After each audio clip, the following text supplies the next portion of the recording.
کہ جب حضور مسجد نبوی سے باہر نکلتے ہیں تو آگے حضرت عمر و ابو بکر رضی اللہ تعالی عنہما کھڑے ہیں، چہرے کے اوپر عجیب اداسی ہے۔ کہا عمر ابو بکر اس وقت کیوں کھڑے ہو؟ عرض کی حضور بھوک نے گھر میں ٹکنے نہیں دیا، ہم نے چاہا حضور کا چہرہ دیکھ لیں تو کچھ پیاس بجھ جائے، کچھ بھوک مٹ جائے۔ حضور نے فرمایا میرا حال بھی یہی ہے، جس چیز نے تجھے گھروں سے نکالا ہے وہی چیز مجھے گھر سے نکال لائی ہے۔ چلتے ہوئے حضرت ابو ایوب انصاری کے گھر کے قریب سے گزرے،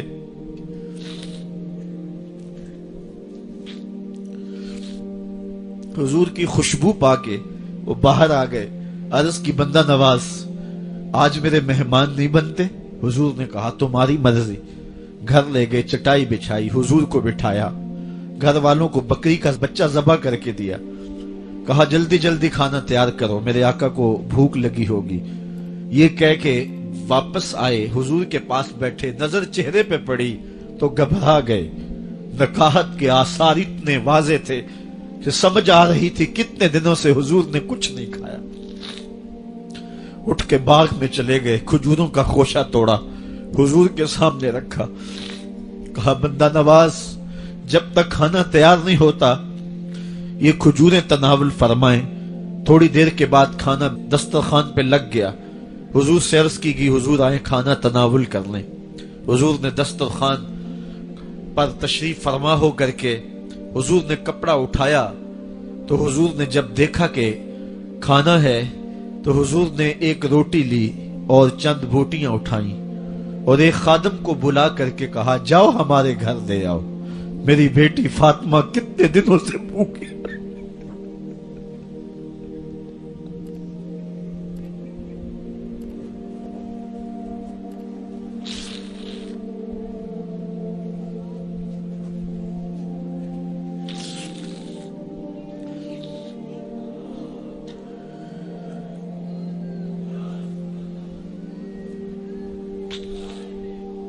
کہا جاؤ ہمارے گھر دے آؤ، میری فاطمہ کتنے دنوں سے بھوکی بیٹھی ہوئی ہے۔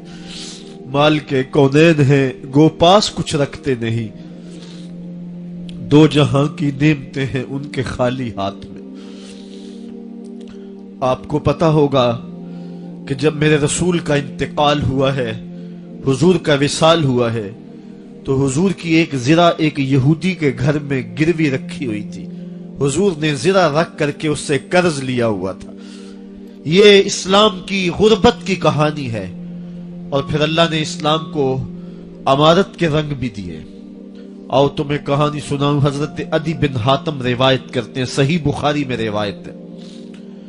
یہ حاتم تائی کے بیٹے ہیں، کہتے ہیں میں حضور کی خدمت میں حاضر ہوا، ایک شخص آیا کہنے لگا حضور غربت نے میرا برا حال کر دیا ہے، اور اس نے شکایت کی غربت کی، پسماندگی کی اور اپنی معاشی بدحالی کی۔ پھر ایک شخص آیا کہنے لگا حضور میرے پاس دولت تو ہے لیکن میں نے جس منزل پہ جانا ہے راستہ پر خطر ہے، تو میرے لیے کیا حکم ہے کہ میں کیسے راستہ طے کروں؟ تو یہ دو لوگوں نے یہ باتیں کی تو حضرت عدی کہتے ہیں کہ حضور نے روئے سخن میری جانب موڑا اور میری جانب مخاطب ہو کے کہا عدی تو نے ہیرا دیکھا ہے؟ عدی کہتے ہیں میں نے عرض کی حضور دیکھا نہیں، سنا ہے، ہیرا یہ شہر ہے عراق کا۔ تو حضور نے فرمایا عدی تو نے ہیرا دیکھا ہے؟ میں نے کہا نہیں حضور دیکھا نہیں، اس کا تذکرہ سنا ہے۔ فرمایا عدی اگر اللہ تجھے زندگی کی مہلت دے تو ہیرا سے ایک خاتون چلے گی، تو اپنی آنکھوں سے دیکھے گا اور مکے تک پہنچے گی اور اللہ کے گھر کعبہ کا طواف کرے گی، اور اس کو ہیرا سے لے کر کے مکے تک اللہ کے علاوہ کسی کا ڈر نہیں ہوگا۔ کہتے ہیں کہ میں نے دل میں کہا کہ پھر بنو طے کے ڈاکو مر گئے ہوں گے جنہوں نے عرب کے اوپر روب ڈال رکھا ہے، تو وہ تو پھر ختم ہو گئے ہوں گے۔ کہتے ہیں میں ابھی سوچ ہی رہا تھا کہ حضور نے مزید میری حیرت میں اضافہ کرتے ہوئے کہا عدی اگر تجھے اللہ نے زندگی کی مہلت دی تو تو دیکھے گا کہ کسرا کے خزانے تیری جھولی میں ہوں گے۔ تو اس دور کی سپر طاقت تھی۔ میں نے کہا حضور کسرا بن ہرمز حضور نے فرمایا ہاں کسرا بن ہرمز. کہتے ہیں کہ حضور نے پھر فرمایا دی اگر تو زندگی پائی تو تو وہ دن بھی دیکھے گا کہ ایک شخص زکوٰۃ کی رقم لے کر کے، زکوٰۃ کی چاندی لے کر کے، زکوٰۃ کا سونا لے کر کے نکلے گا اور اس کو کوئی زکوٰۃ کا مستحق ہی نہیں ملے گا. حضرت عدی بن حاتم کہتے ہیں کہ پھر میں نے وہ منظر اپنی آنکھوں سے دیکھا کہ ہیرا سے ایک خاتون چلی اور مکے تک پہنچی اور امن ایسا تھا کہ اس کو اللہ کے علاوہ کسی کا ڈر نہیں تھا. پھر وہ لمحے بھی میں نے دیکھے کہ کسرا بن ہرمز کے خزانے مسجد نبوی کے باہر پڑے ہوئے ہیں. تو کہتے ہیں تیسری چیز میں دیکھ نہ سکا اور میں نے لوگوں کو کہا کہ یہ میں تو نہیں دیکھ سکا، میری شاید زندگی وفا نہ کرے، اور اگر تمہاری زندگی وفا کرے تو تم دیکھنا میرے آقا نے جو فرمایا تو 2 باتیں تو پوری ہو گئی ہیں اور تیسری بات تم دیکھ لو گے.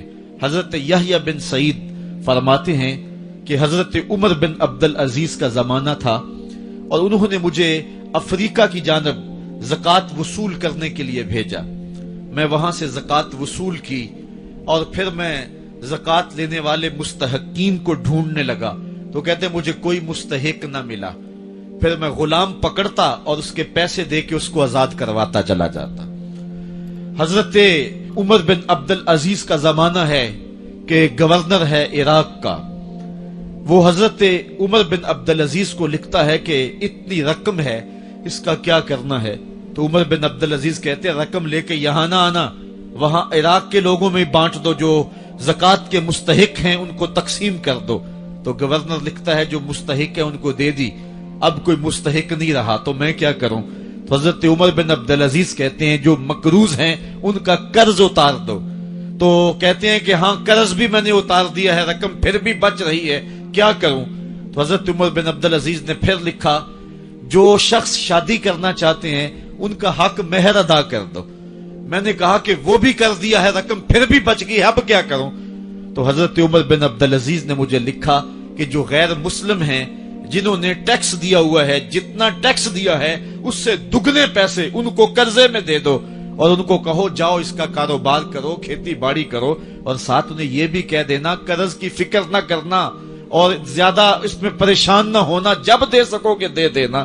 یہ دور بھی پھر اسلام نے دیکھا اور یہ گھڑیاں بھی دیکھی جب چیتھڑے پہنے ہوئے تھے، جب پیوند لگے لباس پہنے تھے، جب پیٹ میں ڈالنے کے لقمہ بھی نہیں تھا. اللہ کا دین اس وقت بھی غالب تھا، اور جب گلیوں کے اندر ریشم بکھرا ہوا ہوتا تھا کوئی اٹھانے والا نہیں تھا، دین اس وقت بھی غالب تھا.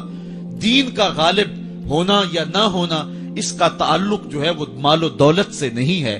اقبال کہتا ہے کہ زوال بندہ مومن کا بے زری سے نہیں، مومن کا زوال بے زری سے نہیں ہے بلکہ اس کا سبب کوئی اور ہے. وہ سبب ڈھونڈنا ہے کہ ہم دنیا میں رسوا ہو کے کیوں رہ گئے، ہم زمانے کے سامنے تماشا کیوں بن کے رہ گئے.